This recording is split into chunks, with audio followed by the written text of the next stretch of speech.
Today on Beer Scientist, we'll be making a Belgian Whitbeer.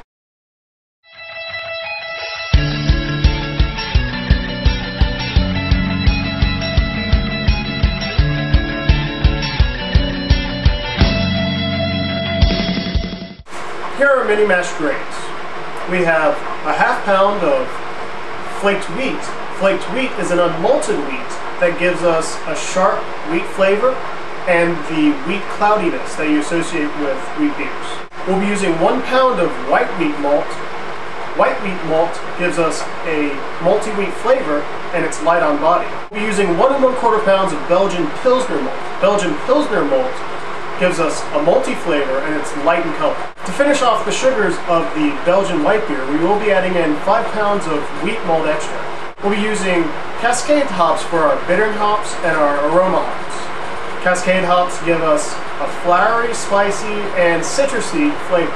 We'll be using a ½ ounce of crushed coriander seed. Crushed coriander seed gives us a warm, nutty, and citrusy flavor with floral undertones. We'll be using a ½ ounce of bitter orange peel. Bitter orange peel gives us a nice tea-like flavor similar to chamomile.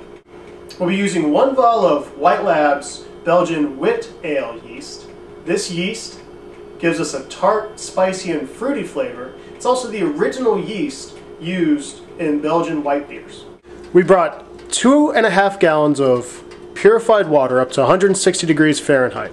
Now we're going to take our mini mash grains in this coarse grain bag, put them all in the coarse grain bag,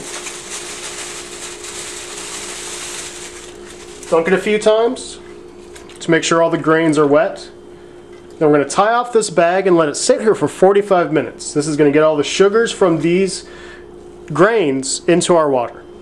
We've let our Belgian white ale mash for 45 minutes. Now we're going to go ahead and take this grain bag, we're going to dunk it a few times, make sure that we get all of the sugars off of these grains. Now we're going to pour 4 of these measuring cups over the grain bag. That's 1 quart for every 2 pounds of grains that we use in our mini mash. Mash water, you can already see that's nice cloudy wheat color.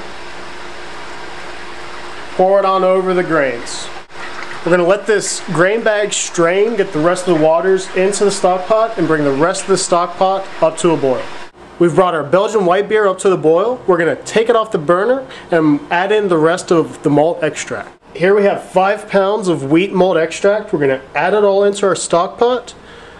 Make sure it all dissolves and all stirs in. Then we're going to bring the stock pot up to a boil back on our burner.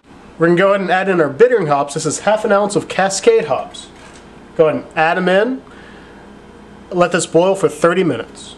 One of our flavoring ingredients is crushed coriander seed. Well, let's go ahead and take this coriander seed and crush it. There we have it. We have crushed coriander seed. We're going to add in our bitter orange peel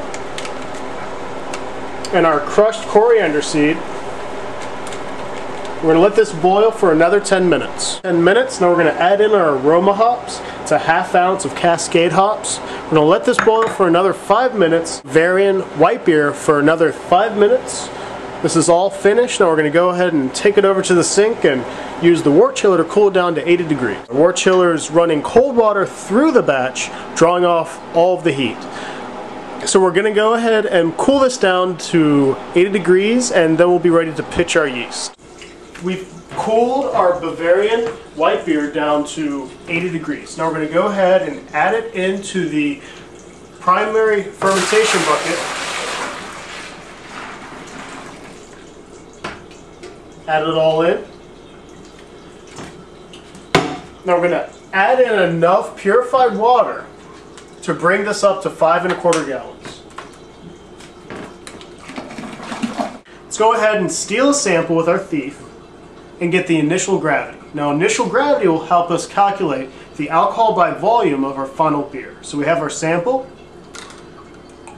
We can see our initial gravity is 1.052.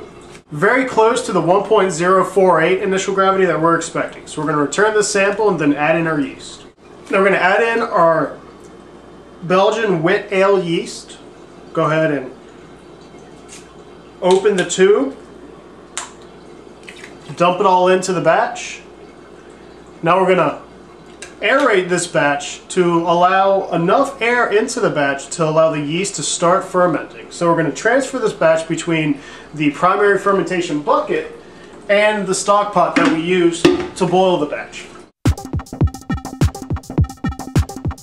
There we have it. We've capped our primary fermentation bucket. We have a 3-piece airlock right there. It's going to allow the CO2 produced by fermentation out, but it's going to keep everything else safe in an airtight seal.